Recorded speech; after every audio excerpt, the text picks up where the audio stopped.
Continuando o assunto de hoje de manhã, a gente fizemos uma visão,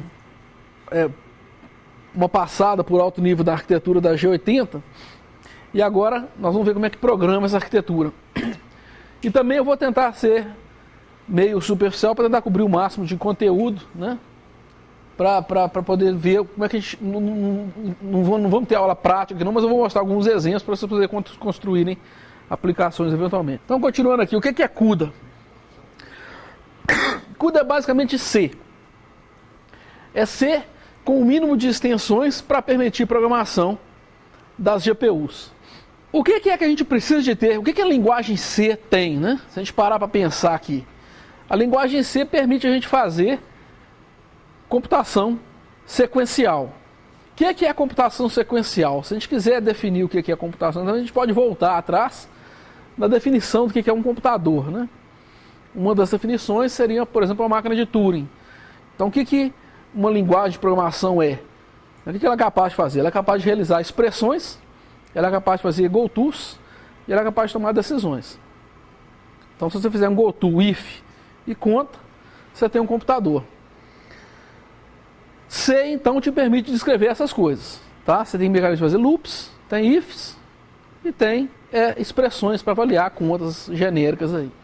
O que a gente precisa ter para programar para uma GPU, né? Quais são essas extensões? O que falta em C para poder programar esses dispositivos? Falta exatamente o paralelismo. Falta um mecanismo de explicitar o que são as tarefas e como que eu inicio essas várias tarefas. O que possa acontecer em paralelo. Então, as extensões que a gente acrescenta à linguagem são isso. Como que eu defino quais são as threads, né? E como que eu defino onde que elas vão rodar e quando que elas vão rodar. É só isso. E tem algumas coisinhas a mais para acesso à memória, etc, etc. Mas é muito pouca coisa. Aquele mínimo lá é mínimo mesmo o conjunto de modificações na linguagem C que teve. Os objetivos de CUDA foram produzir código escalável para centenas de cores, ou seja, o objetivo é criar muitas threads. Nós vimos que a G80 começou com 12.000 threads de hardware. Obviamente que a sua aplicação, você quer muito mais do que 12.000 threads de hardware. Por quê? 12.000 threads de hardware é o que o seu hardware tem capacidade de rodar ao mesmo tempo. Agora, a sua aplicação, quando que na sua aplicação você tem 12.000 coisas para fazer ao mesmo tempo? É muito menos situações. Então, o que você vai fazer? Você vai criar 60.000 coisas para fazer ao mesmo tempo, de tal forma que 12.000 possam acontecer simultaneamente. As outras 50.000 que sobraram é a que não poderia acontecer, porque está esperando essas 12.000 de agora fazer alguma conta. Tá certo? Então, você quer ter paralelismo massivo, é um número muito grande de threads. Então, o mecanismo de criar uma porção de thread não pode ser cria thread 1, cria thread 2, isso não vai funcionar. Tá certo? Então, ele tem que escalar para um número muito grande de cores e um número muito grande de threads. E o CUDA, ele foi feito para permitir o que a gente chama de computação heterogênea. O que é isso? CUDA ele tenta enxergar a máquina como um sistema que tem mais de um processador, e esses processadores, esses múltiplos processadores são diferentes. E em sendo diferentes a gente chama de heterogêneo. Então tem uma parte do código que roda em um processador e outra parte do código que roda em outro processador com características diferentes. Então o CUDA tenta enxergar a CPU e a GPU como sendo um grande dispositivo, e meu programa vai rodar um pedaço na CPU e um pedaço na GPU. Um detalhe aqui, CUDA é proprietário. Tá?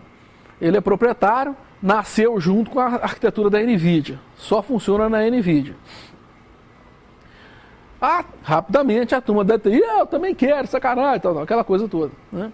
Aí eles juntaram e fizeram um outro padrão, né, que chama OpenCL, que o nome Open já indica que é o formato aberto de fazer programação genérica, né? E aí ele estende para CPU e ele entende para GPUs de outros fabricantes, né?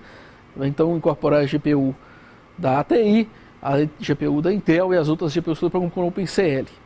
Tá? Mas nós vamos entrar em CUDA aqui, porque CUDA é mais fácil e na verdade o OpenCL virou uma generalização de CUDA que não vale a pena a gente entrar no meio dela aqui agora. Tá? As definições de CUDA são um modelo de programação e um modelo de hierarquia de memória.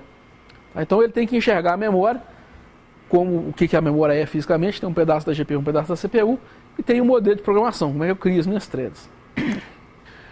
O que ele acrescenta na linguagem? Tá? Igual eu falei, é muito pouca coisa. Ele acrescenta algumas poucas palavras reservadas que correspondem a declarações ou especificações de declarações. Então são aquelas palavras reservadas lá em cima. Global, device, shared, local e constant. Isso aqui são como se fossem modificadores para declarações de variáveis e funções. Então se eu tenho aqui está uma variável declarada em C normal.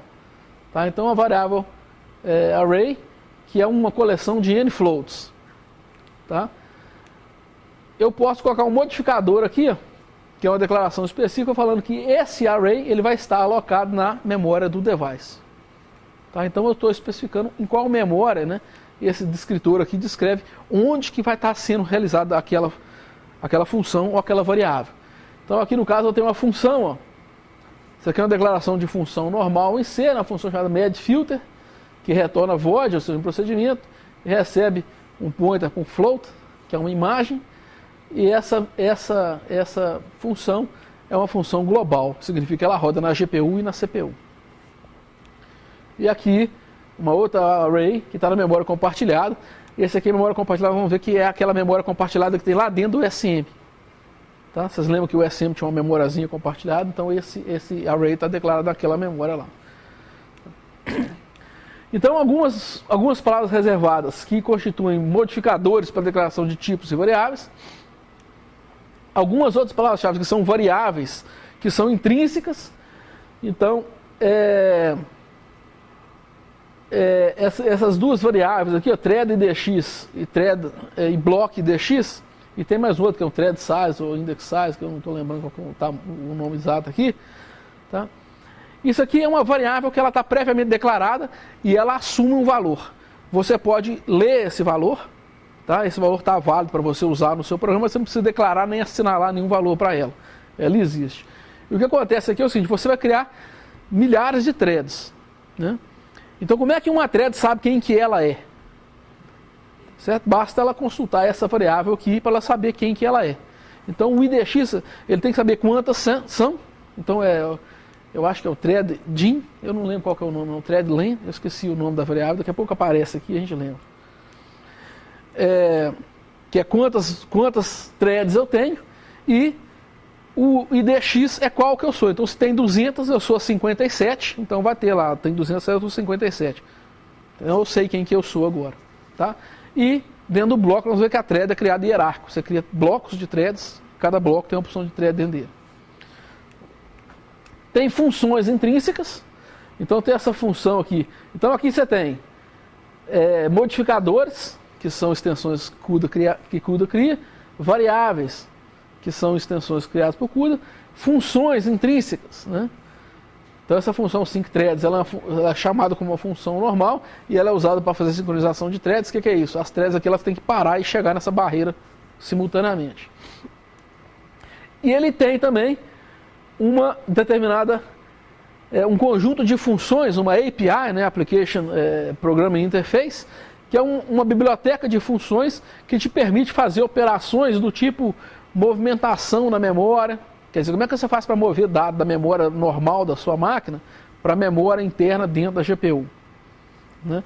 Então tem funções do tipo malloc, free, memcopy, né, que movimenta memória pelo barramento PCI Express para sair da memória principal da máquina para a memória local do dispositivo.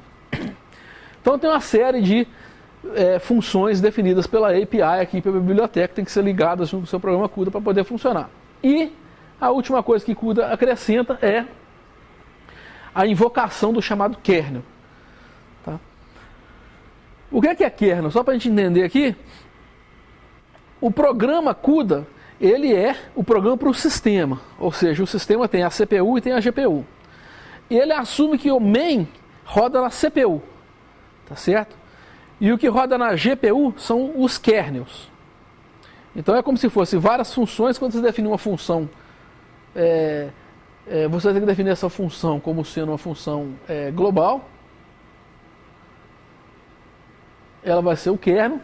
E aí você pode chamar essa função, você muda um pouquinho a chamada, acrescentando esse menor, menor, menor, dois números, maior, maior, maior, e aí os parâmetros da função. Isso aqui é uma sintaxe diferente chamada de função, que indica que essa é uma chamada de função para acontecer na GPU. Essa função vai executar na GPU. E mais do que isso, na GPU tem que criar milhares de threads, então aqui eu estou especificando quantas são. Tá? Então eu vou criar 100 blocos de 10 threads. Então desse jeito aqui eu estou criando 1000 threads. Aí como é que cada thread sabe quem que ela é? Tá certo? Pelos esses dois números aqui. A primeira thread vai ser bloco de DX0, thread de DX0. E eu vou ter 100 threads com thread de DX0. Uma no bloco 0, uma no bloco 1, no bloco 2 e por aí vai. Tá claro? A ideia do extensão C é que o programa CUDA, a terminação dele é .cu, que é esquisito, né? Então você faz o seu programa full.cu. Esse código é chamado código integrado, porque ali tem o código de CPU e de GPU. E aí você tem o compilador CUDA-CC, que esse compilador separa a parte da GPU e a parte da CPU. Tá? Ele separa os dois pedaços do seu programa integrado, o pedaço que vai ser compilado para a GPU, e aí ele converte no assembly da GPU, e o pedaço que vai rodar na CPU, e aí ele chama o GCC para compilar isso aqui normal para você. Tá? Então a parte CPU ele vai ser compilado pelo GCC normal, e a parte CPU, aí tem o pulo do gato, que a NVIDIA nunca vai contar para a gente como é que eles fazem isso de verdade, nunca ninguém conta. Né? Eles definem um assembly, que é como se fosse um código intermediário, e esse compilador CUDA-CC gera o código, esse assembly intermediário aí, né? Que é o SAS. E aí esse SAS ele é interpretado lá dentro da GPU. Então a gente não sabe como é que é o interpretador, a gente sabe como é que é o assembly, mas não sabe como é que é o interpretador. E o interpretador é o recurso industrial, é o segredo industrial da NVIDIA. Bom, então esse aqui é como é que a gente faz o programa, tá? Então vai passar a escrever os programas tudo, vai chamar .cu, e não é porque a gente está com raiva do TP1, né? Então tem que um monte de software base, .cu. Ninguém vai ficar humilhado porque vocês colocaram esse nome no trabalho deles. Vai chamar o CUDA vai dividir em dois, isso aqui é tudo feito automático, tá? Ele gera os dois executáveis, compila, liga tudo, e na hora que você manda rodar ele já carrega o loader, já funciona corretamente, já carrega, tem que carregar no lugar que deve ser carregado. O modelo, né? Então aqui nós vamos começar a entrar no detalhe aí. O código paralelo é o código que vai ser disparado dentro da GPU. E ele vai ser disparado no modelo SMD. Na verdade, é aquele modelo que você tem uma instrução para múltiplos dados. Então é a mesma função que vai chamar com um monte de parâmetros diferentes. Quais são os parâmetros diferentes? É o thread DX. O único parâmetro diferente inicial é o thread DX. Depois, obviamente, se você cria um arrayzão grande, você pode usar o thread DX para indexar uma posição específica do array. Tá certo? Aí você consegue separar os parâmetros das threads como você quiser. Tá? E aí ele cria uma quantidade enorme de threads dentro do dispositivo. O outro detalhe é que as threads são organizadas em blocos. Então você tem uma organização de blocos de threads aí. O código paralelo é escrito para thread. Tá? O detalhe aqui é o seguinte, Cada thread é um programa C, é uma função que você fez. E dentro é uma função C que você pode, em princípio, fazer qualquer coisa. Você pode fazer um for, if, goto, você faz o que você quiser. Então, cada thread está livre para seguir o seu caminho. Mas a gente lembrar que a arquitetura é aquela arquitetura que ele busca uma instrução e faz um broadcast dela para um monte de unidades executarem aquela mesma instrução, o que acontece se duas threads, uma foi para o if e outra foi para o else, da mesma condição? Tá certo? Na prática, não vai haver erro, não existe erro. A arquitetura foi feita para tudo funcionar, só que vai ficar absurdamente lenta. O que vai acontecer? Ele vai escalonar aquele bloco de threads e só metade daquelas threads vão executar, porque a outra metade estava em outra instrução. Então não acontece nada para elas. Aquele bloco vai ter que ser reescalonado para executar as outras threads não forem executadas. Então aí é que está. Você não faz, é difícil fazer um programa errado. O seu programa, você faz o seu programa C hoje aqui, bota em CUDA em roda, vai rodar. Agora, para você fazer ele rodar bem, aí é outra história. Você tem que dar um jeito das threads do mesmo bloco sincronizar, elas andar sempre bonitinhas. E é isso que o Fernando vai ficar falando bastante aqui segunda-feira. Quais são as transformações que a gente pode automaticamente realizar nos nossos programas? Na verdade, a gente não. Quais as transformações que o compilador pode realizar automaticamente no nosso código para garantir que as threads vão andar de mão dada, bonitinho, igual a família Trololó, né? Porque a GPU foi feita para a família Trololó andar direitinho. Agora, se cada um quer ir para um lado, vai ficar lento. Tá?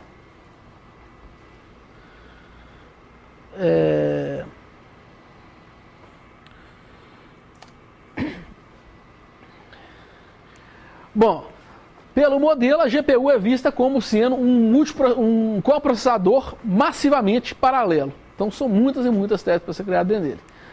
A GPU é vista como um dispositivo, é um coprocessador da CPU, que é vista como host. Tá? Então você tem o host, é a CPU, e o device é a GPU.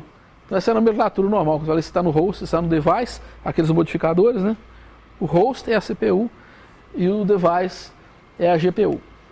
Essa GPU tem a sua própria memória. Então quando você declara uma variável e fala que ela está na memória do device, significa que está na memória lá dentro da GPU. Tá? E essa GPU pode executar muitas threads em paralelo. É importante lembrar que a memória da GPU ela é hierárquica também. Não é hierárquica igual é a memória da CPU, que é uma hierárquica transparente. Né? O que significa a memória ser hierárquica transparente? A gente não tem só registrador e memória primária. A gente tem entre registrador e memória primária uma porção de níveis de cache. Só que você não diretamente especifica o que vai para cada linha de cache.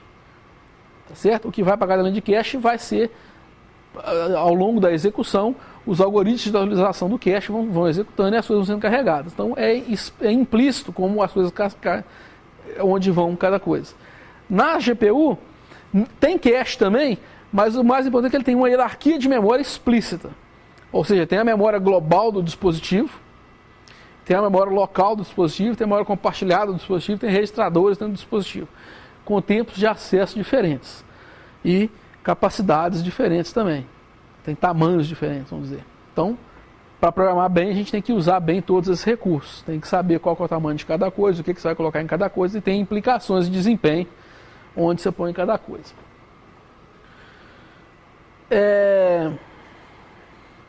A ideia da aplicação CUDA é que a parte Data Parallel, né, a parte que é SIND, ela é a parte que vai rodar no kernel.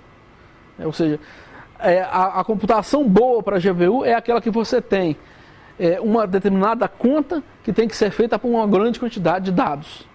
Então o que você faz? Essa conta vira um kernel e você, no lugar de fazer um loop lá dentro, você acaba com o loop e cria um monte de threads, onde cada thread não tem loop. Tranquilo? Então o loop seria a serialização das threads.